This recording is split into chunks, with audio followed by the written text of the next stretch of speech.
నమస్తే, welcome to SV news. దేశంలో పారదర్శకమైన పరీక్షా వ్యవస్థ, జవాబుదారీతనంతో కూడిన పరిపాలన కోసం ఢిల్లీలో ఇటీవల జరిగిన జన్జీ ఉద్యమం యువతలో చైతన్యం నింపింది.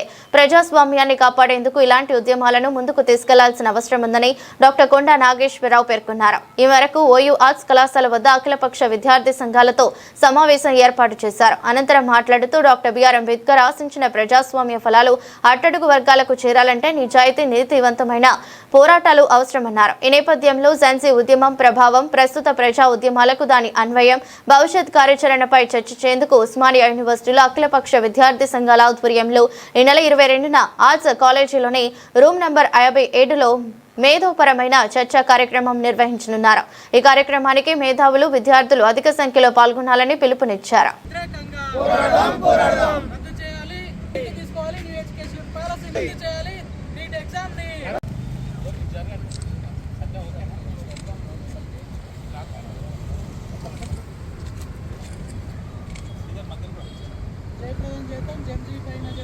మాట్లాడబోతున్నారు.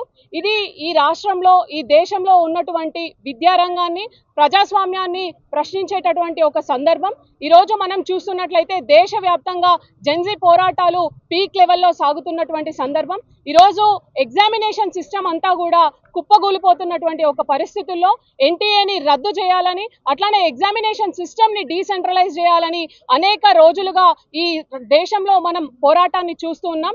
ఈ సందర్భంలో ఉస్మానియా యూనివర్సిటీ విద్యార్థులుగా, స్కాలర్స్గా, ప్రొఫెసర్గా ఈ చర్చను మరింత పీక్ స్టేజ్లోకి, మరింత స్ట్రాంగ్గా, సౌండ్గా వినిపించాల్సినటువంటి అవసరం ఉందని మేము భావిస్తూ ఉన్నాం.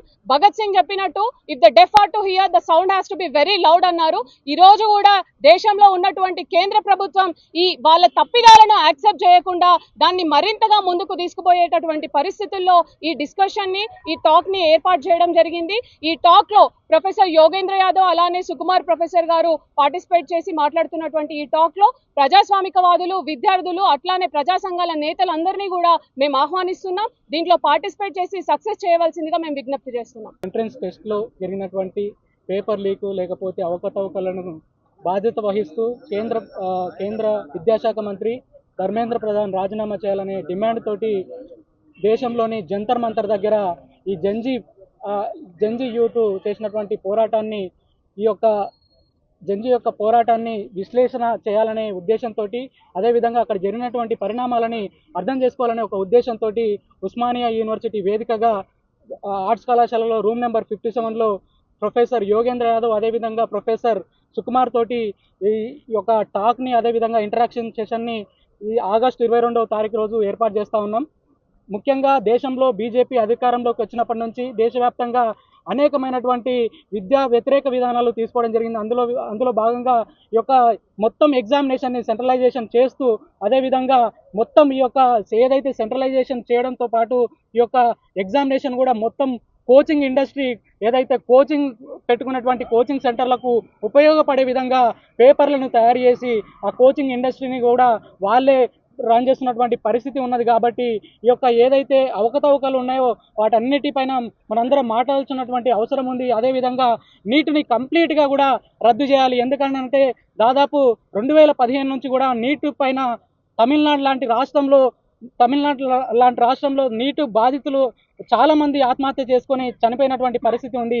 ఈ నీటి వల్ల ఎక్కువ మన గ్రామీణ, అదేవిధంగా పేద విద్యార్థులే, అదేవిధంగా ఎస్సీ, ఎస్టీ, బీసీ విద్యార్థులే నష్టపోతున్నారు. కాబట్టి ఈ నీట్ ఎగ్జామ్ని మొత్తాన్ని రద్దు చేసి మొత్తం ఈ నీట్ ఎగ్జామ్ని ఏ రాష్ట్రం ఆ రాష్ట్రం కండక్ట్ చేసుకునే విధంగా చేయాలని చెప్పేసి, అదేవిధంగా ఎన్టీఏ నేషనల్ టెస్టింగ్ ఏజెన్సీ ఏదైతే ఉందో ఇది మొత్తం కూడా రీసెంట్గా కూడా యూజీసీ నెట్ మూడు పేపర్లను సరిగ్గా కండక్ట్ చేయకపోతే మళ్ళీ కండక్ట్ చేసినటువంటి పరిస్థితి.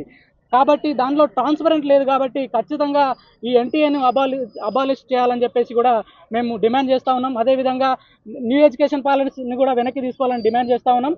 ఖచ్చితంగా ఈ రాబోయే కాలంలో ఉస్మానియా యూనివర్సిటీ వేదికగా ఈ జంజీ యొక్క విద్యార్థులను కలుపుకొని దేశవ్యాప్తంగా ఈ బీజేపీ అవలంబిస్తున్నటువంటి విద్యార్థి వ్యతిరేక విధానాలపైన మేము ఖచ్చితంగా పోరాటం చేస్తాం. అందులో భాగంగా ఈ కార్యక్రమాన్ని ఏర్పాటు చేస్తున్నాం. కాబట్టి ఈ కార్యక్రమంలో ఈ తెలంగాణ రాష్ట్రంలో పాల్గొన్నటువంటి జంజీ మూవ్మెంట్లో పాల్గొన్నటువంటి విద్యార్థులందరూ కూడా భాగస్వామ్యం కావాలి. అదేవిధంగా ప్రజాస్వామ్యవాదులు భాగస్వామ్యం కావాలి. అదేవిధంగా అంబేద్కర్ రైట్స్, డెమోక్రాట్స్ అందరూ కూడా, ప్రోగ్రెసివ్ సెక్షన్స్ అందరూ భాగస్వామ్యమై ఈ యొక్క కార్యక్రమాన్ని విజయవంతం చేయవలసిందిగా అందరికీ విజ్ఞప్తి చేస్తా ఉన్నాం. దేశంలో అత్యంత పారదర్శకమైన పరీక్షా వ్యవస్థ ఉండాలని, నీతివంతమైన జవాబుదారీతనంతో కూడిన పరిపాలన ఉండాలని గత నెలలో ఢిల్లీ జంతర్ మంతర్ దగ్గర జంజీ మూమెంట్ పెద్ద ఎత్తున జరిగింది. ఇది భారతదేశాన్నే కాకుండా ప్రపంచవ్యాప్తంగా ఇటీవల కాలంలో వచ్చినటువంటి యువత ఉద్యమంగా చెప్పుకోవచ్చు. ఈ నేపథ్యంలో జంజీ ఉద్యమం ఎట్లాంటి మార్పులను పరిపాలనలో తీసుకొచ్చింది, ఆ జంజీ ఉద్యమాన్ని ప్రస్తుతం జరుగుతున్నటువంటి ప్రజా ఉద్యమాలకు ఏ విధంగా అన్వయించుకోవాలి, భారత ప్రజాస్వామ్యాన్ని రక్షించుకోవాలంటే జంజీ తరహా ఉద్యమాలు, ప్రజాస్వామ్యంతో కూడిన ఉద్యమాలు రావాలి. డాక్టర్ బిఆర్ అంబేద్కర్ కలలుగన్నటువంటి ప్రజాస్వామ్యం, ఈ ప్రజాస్వామ్య ఫలాలు సమాజంలో అట్టడుగు వర్గాలకు చేరాలంటే నీతివంతమైనటువంటి పోరాటం, నిజాయితీతో కూడిన పోరాటం ఇవాళ జంజీ చేస్తూ ఉంది.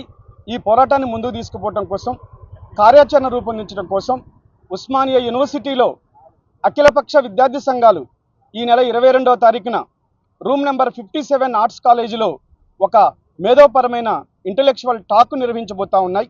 దీనికి ప్రొఫెసర్ యోగేంద్ర యాదవ్ గారు అనేక సామాజిక, రాజకీయ, విద్యాపరమైన ఉద్యమాలకు నాయకత్వం వహించి ఉన్నారు. ప్రొఫెసర్ సుకుమార్ గారు ఢిల్లీ యూనివర్సిటీలో ఆచార్యులుగా పనిచేస్తున్నారు. ఈ ఇద్దరు మేధావులు ఈ యూనివర్సిటీకి రాబోతున్నారు. కాబట్టి యావత్ విద్యార్థులు, తెలంగాణ రాష్ట్ర వ్యాప్తంగా 2 తెలుగు రాష్ట్రాల్లో ఉన్నటువంటి విద్యార్థులు ఇట్లాంటి ఒక మంచి మేధోపరమైన చర్చకు వచ్చి తమ అవగాహన మరింత మెరుగుపరుచుకోవాలి.